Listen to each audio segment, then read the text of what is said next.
حدیث نمبر 3 صحیح بخاری۔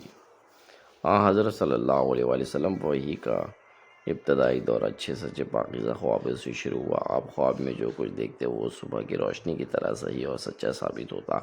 پھر من جانب قدرت آپ تنہائی پسند ہو گئے۔ آپ صلی اللہ علیہ وسلم نے غار حرا میں خلوت نشینی اختیار فرمائی اور کئی دن اور رات وہاں مسلسل عبادت اور یاد الہی و ذکر و فکر میں مشغول رہتے، جب تک گھر آنے کو دل نہ چاہتا تو توشہ ہمراہ لیے ہوئے وہاں رہتے۔ توشہ ختم ہونے پر ہی اہلیہ محترمہ حضرت خدیجہ رضی اللہ تعالیٰ عنہ کے پاس تشریف لاتے اور کچھ توشہ ہمراہ لے کر پھر وہاں جا کر خلوت گزرے ہو جاتے۔ یہی طریقہ جاری رہا یہاں تک کہ آپ پر حق منکشف ہو گیا اور آپ غار حرا ہی میں قیام پذیر تھے کہ اچانک حضرت جبرائیل علیہ السلام آپ کے پاس حاضر ہوئے اور کہنے لگے کہ اے محمد پڑھو۔ آپ فرماتے کہ میں نے کہا کہ میں پڑھنا نہیں جانتا۔ آپ صلی اللہ علیہ وسلم فرماتے ہیں کہ فرشتے نے مجھے پکڑ کر اتنے زور سے بھینچا کہ میری طاقت جواب دے گئی۔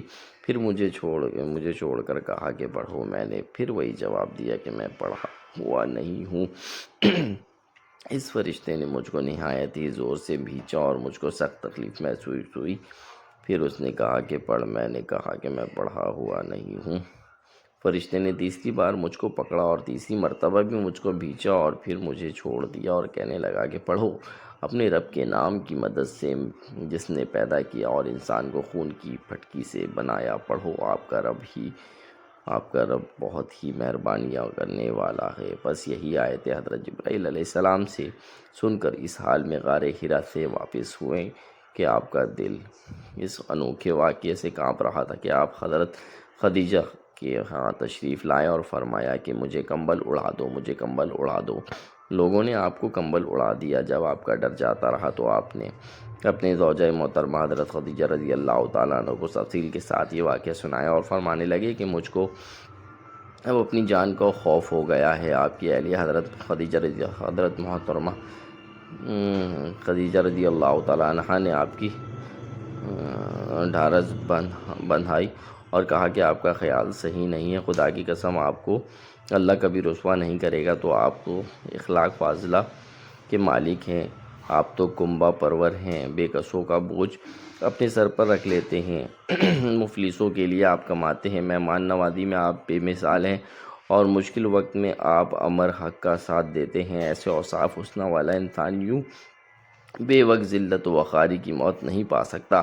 پھر مزید تسلی کے لیے حضرت خدیجہ رضی اللہ تعالیٰ عنہ آپ صلی اللہ علیہ وسلم کے ورقہ بن نوفل کے پاس لے گئیں، جو ان کے چچا زاد بھائی تھے اور زمانہ جاہلیت میں نصرانی مذہب اختیار کر چکے تھے اور